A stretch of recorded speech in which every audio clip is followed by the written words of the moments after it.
Hello, I'm Tom Shapland, the CEO and co-founder of Tule. Today I'm going to talk about the science of evapotranspiration.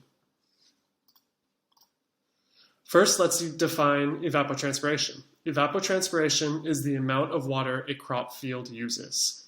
In other words, it's the water loss through evaporation from plant and soil surfaces and the water loss through transpiration from within plant tissues.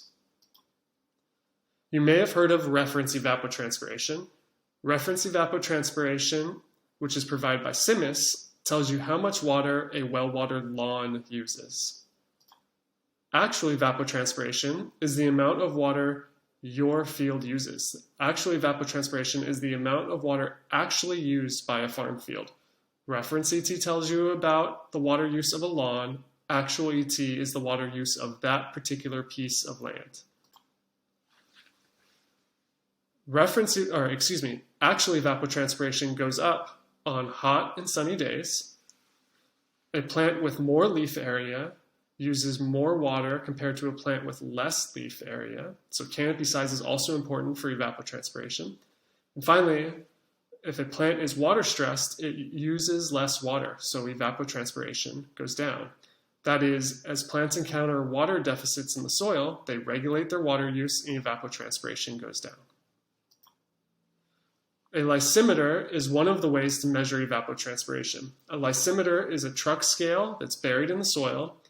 On top of that truck scale is a pot, and in that pot are plants. As those plants use water, the pot gets lighter, and the lysimeter measures the water use by measuring the loss in weight in that pot.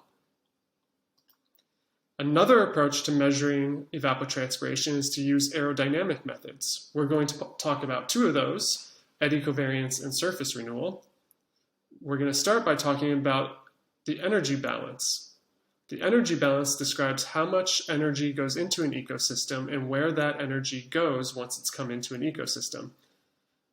The energy that goes into an ecosystem like this vineyard here comes from the sun, and that energy is either going to get absorbed by the ground or go into ground heat flux. It's going to go into warming the air or go into sensible heat flux. Or it's going to go into vaporizing water, also known as latent heat flux. If we're looking at evapotranspiration over the course of the day, we can ignore the ground heat flux part because the amount of energy that goes into the soil over the course of the day is about equal to the amount of energy that comes out at night. So now we have an equation that says the energy received by an ecosystem goes into either warming the air or vaporizing water. We can rearrange that equation, and we now have something that says, if you want to know the latent heat flux or the evapotranspiration, just take the energy received by the ecosystem from the sun and subtract away the energy that went into warming the air. How do we measure the energy that went into warming the air? Eddy covariance is one of the measurement methods for measuring how much energy went into warming the air. These are very expensive instruments. They're delicate and require frequent maintenance. And because of that, Eddy covariance is not a technology that can be scaled across lots of farm fields and across many different locations. You need a scientist to run it. But Eddy covariance is essentially looking at the vertical movement of heat out of the ecosystem by directly measuring the vertical wind speed and multiplying it by the temperature associated with each one of those vertical moving eddies of air. Another method for measuring sensible heat flux is called surface renewal. Surface renewal looks at the heat that goes into each individual eddy of air that comes in contact with the surface. It quantifies how much heat goes into each eddy of air and how many eddies of air come in contact with that farm field.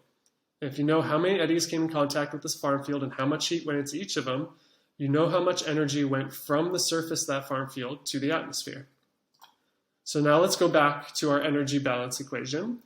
We can get the net radiation using satellites. Satellites are really good at measuring light and reflected light, but they're not good at measuring airflow because they're out in outer space. So at Tule, we measure the sensible heat flux using the UC Davis developed surface renewal technique. And once we have the sensible heat flux, we can measure the latent heat flux because we take the net radiation, we subtract away the sensible heat flux, and what we're left with is the latent heat flux, or the actual evapotranspiration. That's it.